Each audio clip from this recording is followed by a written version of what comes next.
Survivre à Boyz II Men. Comment le triangle amoureux d'Adina Howard avec Brandy a mis fin à sa carrière. Salut à tous et bienvenue sur la chaîne qui dévoile la face cachée des célébrités. Aujourd'hui, nous plongeons dans l'univers d'Adina et Brandy. Alors si t'es nouveau sur la chaîne, n'oublie pas de t'abonner et d'activer la cloche de notification pour ne manquer aucune de nos prochaines vidéos. La rumeur dit que la chanson de Brandy, The Boy Is Mine, était censée être un duo entre elle et Adina Howard.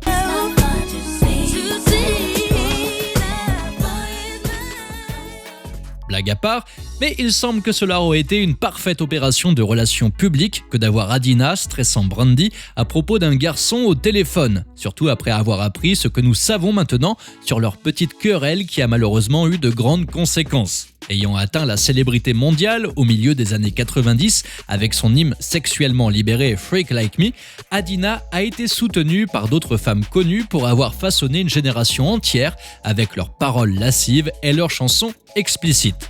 La chanson à succès a aidé à sceller sa place dans l'industrie et je suppose qu'elle a pensé qu'elle scellerait sa place dans la vie d'une personne spéciale qui s'est trouvée être également impliquée avec Brandy Norwood, alors âgée de 16 ans. Inutile de dire que les choses ont vite dégénéré. Des mots ont été échangés, des sacs ont été arrêtés et Adina a été renvoyée, tout cela grâce à mademoiselle Wendy Williams elle-même. Si vous êtes confus maintenant, je vous jure que vous comprendrez tout à la fin de la vidéo. Une pionnière à une époque où la sexualité explicite, bien que progressiste, était encore considérée comme un tabou. Adina Howard a fait une entrée fracassante sur la scène avec son tube de 1995 Freak Like Me, extrait de son premier album Do You Wanna Ride. Ce tube a suffi à Adina pour asseoir sa place dans le monde de la musique et toutes les soirées dans les caves, tout le monde savait que c'était la chanson à jouer lorsqu'il fallait faire bouger la foule.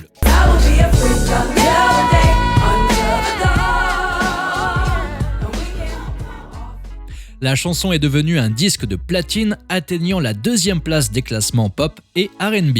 Adina avait déjà un succès à son actif avant l'âge de 23 ans et comme d'autres vedettes de son âge, on ne pouvait rien lui cacher. Elle était sexy, elle bougeait bien et elle était le moment. Mais savez-vous qui d'autre était le moment ? La star de Mocha, Brandy Norwood et le groupe R&B disque de platine Boyz II Men. Alors qu'elle travaillait sur son nouvel album Welcome to Fantasyland, Adina a entamé une relation secrète, mais pas si secrète, avec une personne spéciale.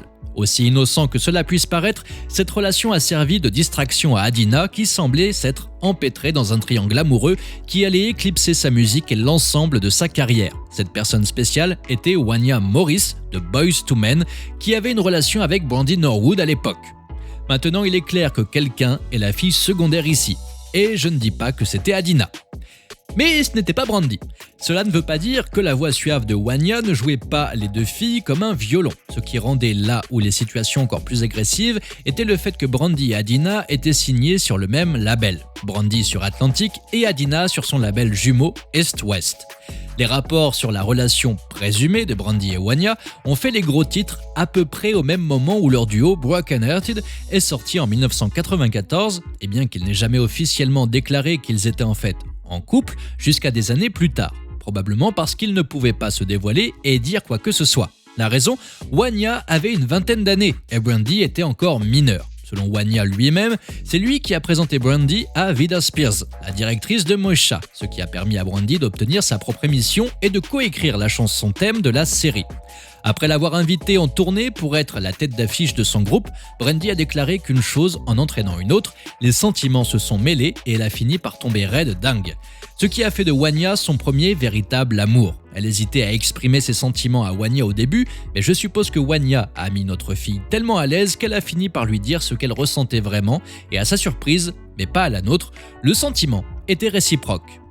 N'oublions pas que Madame Wanna Be Down n'avait que 15 ans à l'époque et Wanya environ 22 ans. Leur relation a duré 2 années entières avant que Wanya ne tombe amoureuse de l'adolescente, laissant Brandy le cœur brisé. Pour quelle raison ? Je suppose qu'il voulait juste au dangereux comme elle. Adina a rencontré Wanya vers la fin des années 90 et les deux ont commencé à s'entendre. Le seul problème était qu'il était toujours avec Brandy. Comme on peut s'y attendre, cela a provoqué une certaine tension dans la relation de Brandy et Wanya, qui, pour une raison ou une autre, n'avaient pas encore mis un terme à leur relation. Lorsque les médias ont eu vent de ce triangle amoureux, Sylvia Rhone, directrice du label, n'a pas apprécié et a conseillé à Adina de se concentrer moins sur ses manigances avec Wanya et plus sur son prochain album.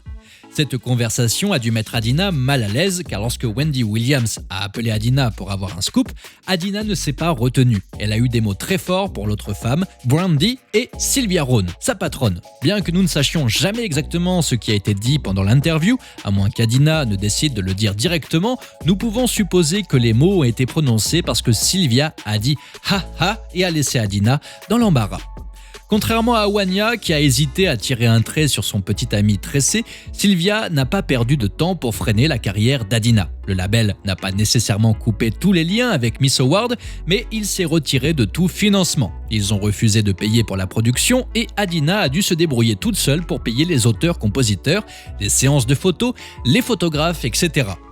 Désireuse de poursuivre sa carrière musicale et de surfer sur la vague de son succès de 1995, Adina prend les choses en main. Elle se retire du label et signe avec de nombreux autres. Mais malheureusement, ils ne font pas ce qu'il faut pour faire avancer sa carrière. Au bout d'un moment, elle a l'impression de s'investir à 1000% alors que les labels n'en font que 10 et elle finit par quitter non seulement les labels mais aussi la scène musicale. Son retrait du monde de la musique ne durera pas longtemps. Elle a fini par sortir quelques projets ici et là, publiant des singles comme sa chanson la plus connue, T-Shirt and Panties avec Jamie Foxx, qui figurait sur la bande originale du film Woo. Elle a également collaboré avec des artistes comme Warren G, Cameron, Charlie Baltimore et d'autres, pour d'autres bandes sonores et est même apparue dans des films aux côtés de John Witherspoon et Don Richmond. Au fil des ans, elle a sorti plusieurs autres albums qui ont fait quelque chose, mais elle n'a jamais atteint le sommet du succès que son premier album a cultivé, probablement parce qu'elle avait été pratiquement blackballée par l'industrie. Comme on peut s'y attendre, elle n'en était pas ravie, mais elle n'a pas laissé ce contretemps mettre un frein à sa vie. Revenir à la normale, notez les citations, la main-d'œuvre pour quelqu'un du calibre d'Adina n'était pas une tâche facile et elle a dit qu'elle avait demandé au Seigneur de lui fournir un environnement où les autres n'allaient pas lui sauter à la gorge, la pousser et lui demander pourquoi elle était tombée.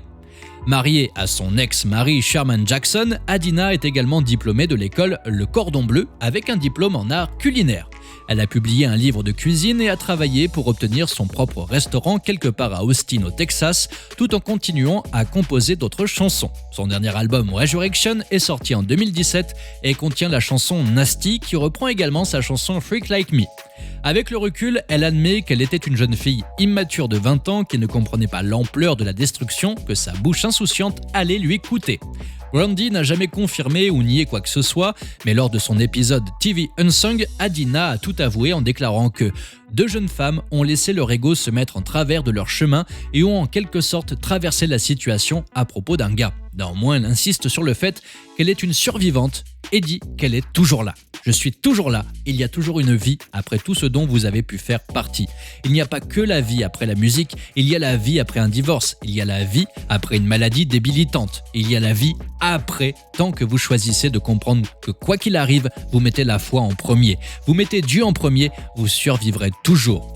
C'était le choix d'Adina de plonger, de revenir, puis de plonger à nouveau. Se sentir comme un gant de toilette usagé doit être une sensation désagréable. Elle avait l'impression qu'on profitait d'elle et qu'on ne la récompensait pas à sa juste valeur pour tout son travail. Son immaturité, il y a tant d'années, lui a malheureusement coûté sa carrière, mais elle continue néanmoins à produire de nouveaux contenus. Dans l'ensemble, cette relation à trois ressemble à une grosse pagaille. Et Wanya, vous avez des explications à fournir? Comment pensez-vous qu'Adina aurait dû gérer la situation? N'oubliez pas de laisser des commentaires pour partager avec nous votre avis et opinion sur toute cette histoire et peut-être nous apporter des idées neuves sur tout ça. N'oubliez pas de cliquer sur le bouton d'abonnement pour rester à jour sur toutes nos vidéos. À bientôt!